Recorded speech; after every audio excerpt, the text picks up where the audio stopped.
वर्णमाला में रा वर्ण है। सबसे पहले जो रा आता है ना, वैसे राम कहने के बाद भी बहुत सारे फायदे हैं, बहुत सारे लाभ हैं। गोस्वामी तुलसीदास जी ने भी लिखा कि तुलसी रागे कहते हो। पूरा राम नहीं अभी बोला, अभी क्या बोला? राम। तुलसी रागे कहते ही निकसत पाप बाहर। रा कहते ही दोनों होठ खुल जाते हैं। कह के देखना, प्रैक्टिस करके देखना, है ना। रा कहते ही क्या होता है कि दोनों हाथ होठ के पर्दे खुल जाते हैं, मुंह खुल जाता है। तुलसीदास जी का कहना है, ऐसा मानना है, हम माने या ना माने, पर तुलसीदास जी का कहना है कि रा कहते ही जैसे मुंह खुलता है, ऐसे ही अंदर के पाप बाहर आ जाते हैं।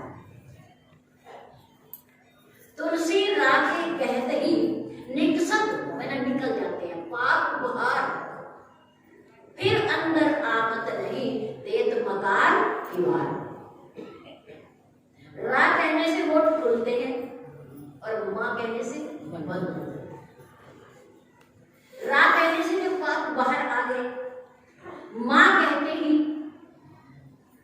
रा बोलो लंबा ताकि पाप सारे बाहर निकल, और माँ बोलो जल्दी ताकि बाहर गए हुए पाप फिर अंदर ना आए। ठीक है, राम कहने का कितना बड़ा लाभ है। तुलसी राग के कहते ही निकसत पाप बाहर, फिर अंदर आवत नहीं देत मकार दीवार। माँ कहते ही दोनों होठ बंद हो जाते हैं और बाहर के पाप बाहर रह जाते हैं, अंदर नहीं आते। कितना बड़ा लाभ है। क्या कहने से? जय श्री राम, जय श्री राम, जय श्री। बहुत दिनों से एक बात सोच रही थी कि समाज में कहूँ क्या ना कहूँ, क्योंकि ये कार्यक्रम हमने ही प्रारंभ कराया था। क्या कि जब भगवान की जय बोला करे ना तो हाथ ऊपर उठा देते, है ना। एक उत्साह और एक जागृति आती है। लेकिन इस बार जब अवधपुरी में गए, और इससे पहले जब अवधपुरी में गए ना, तो वहाँ कनक भी सोने का हुआ, जो महारानी के गई माँ सीता को मुँह दिखाई में दिया था। कनक भवन सोने का, उसके ऊपर के कमूरे परकोटे आज भी सोने के। सारा महल तो सोने का नहीं है, उस समय तो सोने का था, क्योंकि कब त्रेता कितने लाख वर्ष बीत गए, उसके बाद द्वापर भी बीत गए, और 6500 वर्ष कलयुग के भी बीत गए, और सब तो सारा भवन तो कनक भवन नहीं है, लेकिन ऊपर के कमोरे और जो ऊपर की चोटियां में बनी हुई वो सोने की है। उसका नाम है कनक भवन। वहां भगवान राम सीता, भगवान राम सीता एक थोड़ा सा अच्छा स्वरूप है और एक थोड़ा सा उससे छोटा है, बहुत सुंदर है, आकर्षित छवि है भगवान। तो वहां वो जयकारा लगाने लगे, लगाया उन्होंने, तो हमने स्वभाव के अनुसार हमने भी ऐसे कर दिया, हाथ खड़े कर दिए। तो एक वहीं के निवासी सज्जन हमारे पास ही खड़े थे, वो कहने लगे नहीं, महिला अपने हाथ कभी ऊपर नहीं करती हमारे यहाँ। मैंने कहा जी अच्छा क्यों? वो कहने लगे घर की लक्ष्मी है महिला, महिला घर की लक्ष्मी है। घर के जितने कार्य है ना उनको सुचारू रूप से करने वाली, अंतिम रूप देने वाली महिला है। ये हमारे और आपके घरों की गृह मंत्री है, गृह मंत्री, क्योंकि सारा घर बार यही संभालती है। सुबह उठने से लेकर चाय पानी से लेकर भोजन, वस्त्र, झाड़ू, सफाई, बर्तन, जो कुछ भी है सब कौन करता है? महिला करती है। महिला करती है। अगर महिला अपने हाथ खड़े कर देगी कि ये मेरे से नहीं होता, तो पुरुष से तो होता ही नहीं, होता ही नहीं, फिर करेगा कौन? करेगा कौन? हाथ खड़े करने का अर्थ होता है कि मैं असमर्थ हूं, मैं असमर्थ हूं। पर महिला शक्ति है। पुरुष की शक्ति कौन है? महिला। अगर महिला थोड़ा सा निराश हो जाए, मुरझा जाए और हिम्मत हार जाए तो पुरुष उससे पहले हार जाता है। तो पुरुष की शक्ति कौन है? महिला समाज। तो मैंने कहा जब शक्ति हाथ खड़े कर देगी कि मेरे बस का नहीं है, पुरुष क्या करेगा? पुरुष तो अपने आप हाथ उत्साहित हो जाए। इसलिए महिला को हाथ खड़े नहीं करने चाहिए। जिसके पास कुछ नहीं होता ना, वो हाथ खड़े कर देता है। उन्होंने कहा जिसके पास कुछ नहीं होता कि बस अब मेरे पास कुछ नहीं, अब मैं कुछ नहीं कर सकती, यानी वो खाली हो गया, तो वो हाथ खड़े कर देता है ना। बहुत बार ऐसा होता है जो व्यक्ति कर्ज में डूब जाते हैं, अपनी समृद्धि से अधिक किसी का कर्जा ले लेते हैं और जब दे नहीं पाते ना तो वो क्या करते हैं? हाथ खड़े करते हैं। अब बस। तो उन सज्जन ने बड़ी सुंदर बात कही कि अगर हमारे देश की शक्ति, पुरुष है शक्तिवान और महिला है शक्ति, दुर्गा शक्ति है, सीता शक्ति है। सीता जी रावण के यहाँ गई तो राम जी ने रावण का वध किया, वरना राम भी चुप और रावण भी चुप, दोनों चुप। कुछ नहीं हो रहा था, चुपचाप इधर भी उधर। ये सब हलचल किसने पैदा की? सीता जी ने पैदा की। सीता जी और सीता जी हाथ खड़े करते हैं।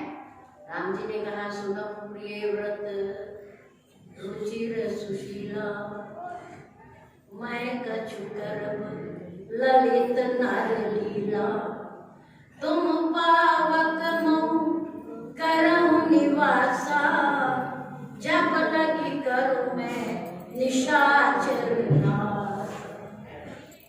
सीधे तुम मेरी शक्ति हो, मैं भले शक्तिवान हूं लेकिन मेरी शक्ति तुम हो, तुम हो मेरी शक्ति, इसलिए तुम मेरी सहायता करो इस धर्म के कार्य में, निशाचरों के वध में, धरती के बोझ को कम करने में, सज्जनों को सुख देने में मेरी सहायता करो। क्या करूं? क्या करूं? आज्ञा कीजिए ना, क्या करूं? मैं तो शक्ति हूं, मैं आपके अधीन हूं, आप शक्तिमान हो, कहो मैं क्या करूं?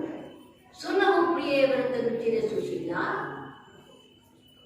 हे प्रिय पतिव्रत धर्म को धारण करने वाली सुंदर सुशील सीते, मैं कछु करब ललित नर लीला, सुंदर मनुष्य की लीला करना चाहता हूं। अब तक नहीं की, अब तक केवल दर्शन किए, मंदिरों में गए, तीर्थों में गए और संतों के दर्शन किए। अब तक मैंने कोई लीला नहीं की, लेकिन अब लीला करना चाहता हूं और तुम मेरी लीला में मेरी सहायक बनो। जब लगी करो मैं निशाचर नासा, जब तक मैं इन राक्षसों का वध करूं, खात्मा करूं, तब तक तुम अग्नि देव के प्रति समर्पित हो जाओ। यानी अपने असली रूप को छिपा लो और नकली प्रतिबिंब को यहाँ रख दो, रख दो। अब राम जी के पास सीता तो है, पर असली है या नकली, ये किसी को भी पता नहीं, किसी को नहीं पता। और यहाँ तक कि राम जी के सगे भाई शेषा अवतार उनके अनुज लक्ष्मण जी को भी पता नहीं है कि मेरे पीछे पीछे राम जी ने क्या नाटक कर लिया, क्या अभिनय ड्रामा कर लिया, क्या लीला कर ली है। जैसे छोड़कर गए थे सीता, वैसे आकर के देखा कि मां मंदिर में बैठी है। तो स्वामी तुलसीदास जी ने कहा, ऐ मेरे मन, और भोलेनाथ जी ने पार्वती जी को है, लक्ष्मण मुझे मर भन जाने, जो कुछ चरित्र रचे भगवान, जो कुछ लीला, जो चरित्र भगवान ने सीता जी के साथ बैठ करके कर दिया, उस मर्म को लक्ष्मण जी भी समझ कितना बड़ा रहस्य है।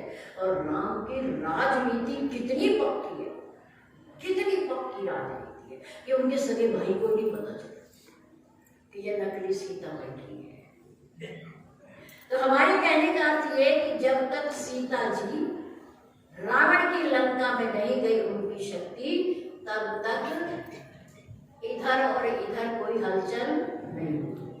शक्ति के उधर जाते ही भगवान का कार्यक्रम शुरू, भगवान की लीला शुरू, सीता जी की खोज शुरू हो गई, रास्ते में आने वाले राक्षसों का वध शुरू हो गया, सुग्रीव से मित्रता हो गई, वानरी सेना मिल गई और समुद्र पर पुल बन गया, और पुल से पार होकर के सेना लंका में चली गई। युद्ध हो गया, बहुत बड़ा युद्ध हो गया, जिसमें मेघनाद, कुंभकर्ण, रावण मारे गए। और राम जी सीता जी को लेकर वापिस अयोध्या में, ये सब किसने करवाया? किसने? सीता जी, शक्ति ने करा। महिला पुरुष की शक्ति, और इसके बिना कुछ नहीं करता। ये गहरी है, हमें बात बड़ी अच्छी लगी, अच्छी लगी। अब हम जयकारा बोलते समय हम क्या करते हैं? हम हाथ जोड़ लेते हैं, हम ऊपर खड़े नहीं करते, क्योंकि अच्छी शिक्षा जहां से भी मिले उठा लेनी चाहिए, ग्रहण कर लेनी चाहिए। अब जब हमारे यहाँ जयकारा होता है या एक दूसरा कोई हाथ उठाता है, तो हमें एकदम हमारा ध्यान कहाँ चला जाता है? कहाँ? कनक भवन में, कनक भवन में चला जाता है कि हम वहाँ खड़े थे, एक सज्जन ने हमें ऐसा कहा था, तो हमारे हाथ अपने आप जुड़ जाते हैं जयकारा लगाने से। आप सब हाथ जुड़ा करें, सब हाथ जुड़ा करें, उनकी अपनी अपनी भावना है। हम कहते थे कि ऊपर हाथ करो, सब कहते हैं ऊपर हाथ करके ताली बजाओ, ये करो वो करो, लेकिन उन्होंने अच्छी शिक्षा हमारे काम की दी और हमने उसे सुन लिया। और उस दिन के बाद हमारे मन में उनकी शिक्षा घर कर यानी हमने अमल कर लिया। अब हम हाथ ऊपर नहीं, हम कहा करते हैं, हम ऐसे। धन्यवाद, बहुत बढ़िया, बहुत बढ़िया। वास्तव में उसका अर्थ जो उन्होंने समझा वो भी समझाया। तो राम में पहला अक्षर है र, ये शब्द नहीं है, र शब्द नहीं है। शब्द कई अक्षरों को मिलाकर के बनता है और जिसका कोई अर्थ निकलता है, उसे शब्द कहते हैं। ये अलग अलग जो क ख ग ये अक्षर, ये वर्ण है, ये वर्णमाला है। इसमें 11 स्वर है और 36 व्यंजन है। तो 36 व्यंजन में रा का स्थान कहाँ आता है? रा का स्थान 27वां है, 27वां। आपके पास अगर कहीं हिंदी का कायदा रखा हो तो घर जाके मिला करके देखना, तब आपके मन के अंदर ये बात दृढ़ हो जाएगी, पक्की हो जाएगी।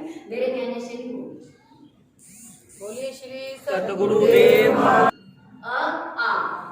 पहला आ बिना मात्रा के है और दूसरे आ में मात्रा है, तो 2 27 आप प्लस करते जाना, जमा करते जाना।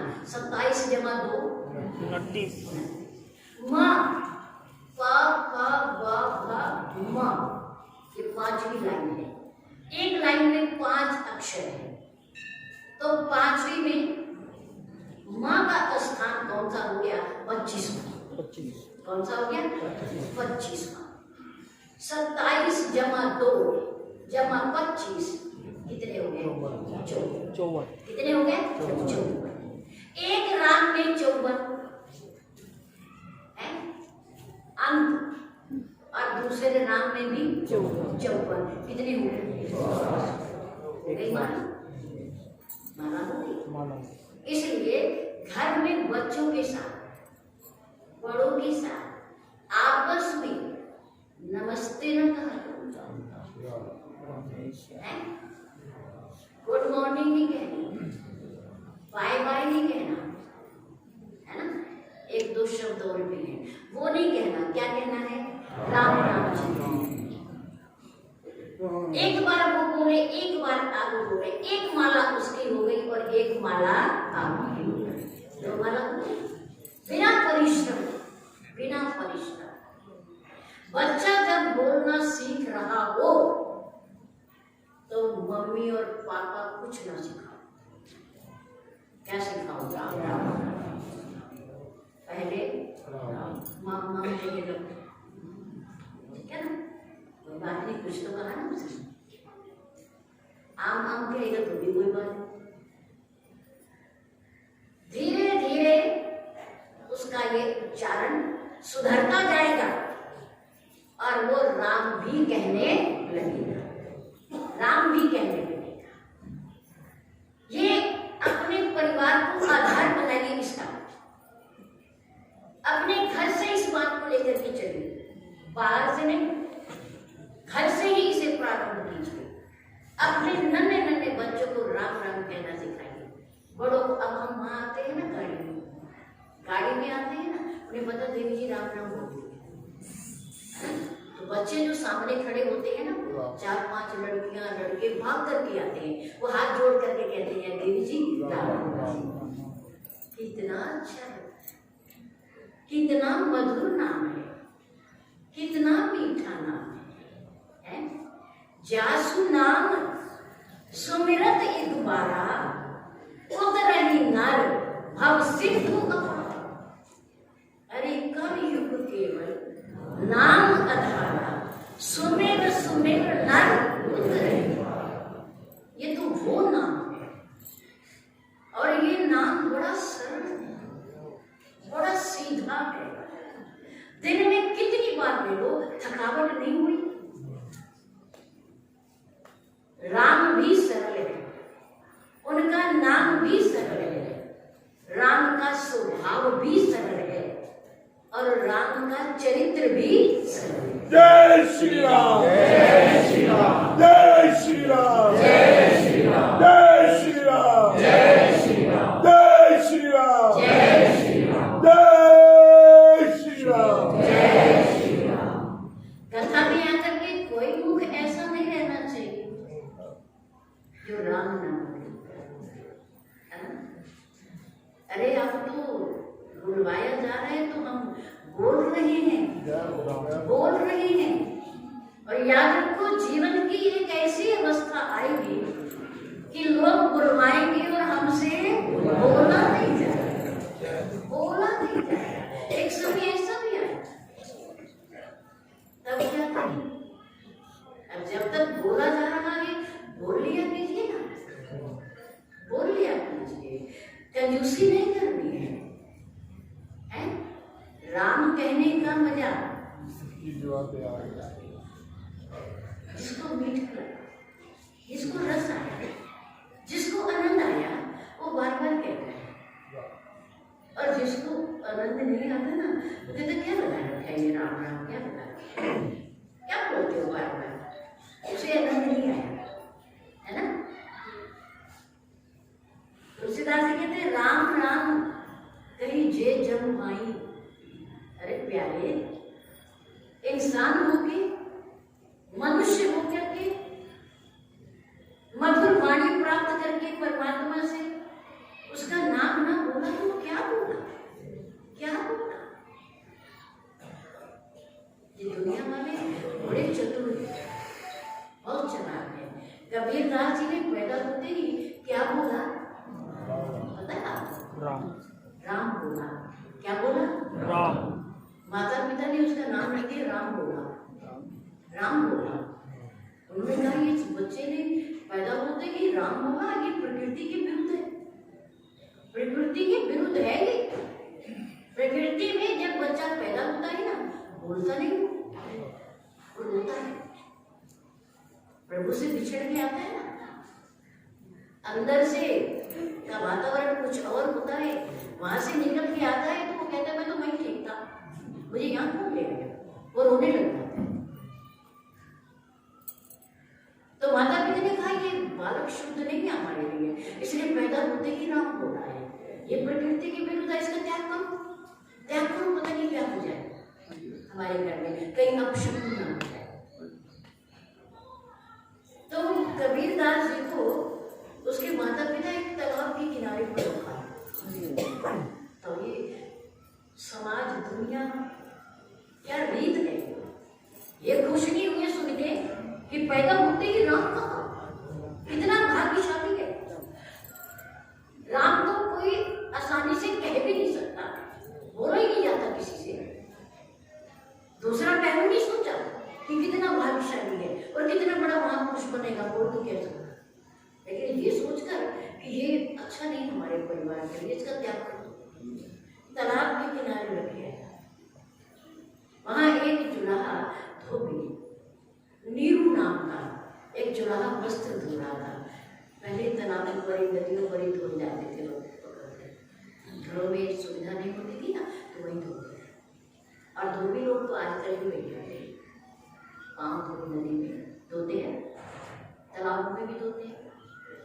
तो वहां एक जोड़ा वस्त्र धो रहा था, तो उन्होंने बच्चे के रोने की आवाज सुनी, वो चुपके से छोड़ के चले। आवाज सुनी कि कहीं से आवाज आ रही है बच्चे की, और सौभाग्य से उनके कोई औलाद भी नहीं थी, संतान भी नहीं थी उनकी। उन्होंने कहा देखो देवी, किसी बच्चे के नव शिशु के रोने की आवाज आ रही है, चलो देखें। वो कपड़े धोते धोते छोड़कर चले गए। दूर थोड़े किनारे पर तालाब के एक बच्चा रो रहा था, वस्त्र में लिपटा हुआ। नीमा, नेरू और नीमा तो पति पत्नी, उसने भाग करके महिला के अंदर वात्सल्य होता है, प्यार होता है, उमड़ आता है बच्चे के प्रति, भाग करके नीमा ने उठा और अपनी गोदी में ले लिया, उसे प्यार करने लगी। क्योंकि कभी शक्ल देख ही नहीं थी बच्चे, पहली बार शिशु देखा, बच्चा देखा, दोनों बड़े प्रसन्न हुए। कपड़े वहीं छोड़ दिए, बच्चे को लेकर घर आ गए कि कहीं कोई हमसे छीन ना ले। और उसका नामकरण कराया, उन्होंने नाम रखा उसका कबीर। क्या रखा? कबीर। कबीर दास, अपने धर्म के अनुसार उस बच्चे का नाम रखा कबीर दास। और कितना बड़ा महापुरुष, आज उनका नाम ग्रंथों में है, साखियों में है, किताबों में है, विद्यालय में उनके दोहे पढ़े जाते हैं, उनको याद किया जाता है, उनकी जयंती मनाई जाती है। कितना बड़ा महापुरुष हुआ, इसके कारण राम बोलने लगा। जय श्री राम, जय श्री राम, जय श्री राम, जय श्री राम, जय श्री राम, जय श्री राम। राम कहने का मजा जिसकी जुबान पे आ गया, धन्य जीवन हो गया, चारों पदार्थ में। और तुलसीदास जी ने कहा सुनो भाई, आपको जमाई आती है ना, तो हाय हाय ना क्या राम राम कही जे जमुआई, तीन ही न पाप पुण्य समुआई। जमुआई लेते समय क्या होता है? मुंह खुल होता है ना, कहते हाथ रख दिया तो बहुत लोग कहते हैं कि मुंह नहीं खोलना चाहिए किसी के सामने, अगर कोई बड़ा बैठा है या सभा में बैठे हैं, जब माई आ रही है तो मुंह नहीं खोलना चाहिए, है ना, मुंह के आगे हाथ रखा, ऐसे करके रखो, बंद न करना उसे, जमाई आ जाने देना। क्यों? क्योंकि जैसे जमाई में मुंह खुलेगा ना, पापों के समूह बाहर निकल जाएंगे। तीन ही न पाप पुण्य समुहाई, जमाई लेते समय जो राम का नाम लेता है, तुलसीदास जी का दावा है कि उसके समूह के समूह पाप सब नष्ट हो जाएंगे, बाहर चले जाएंगे। कितना होगा, है ना? तेरी बन जाए मेरी बन जाए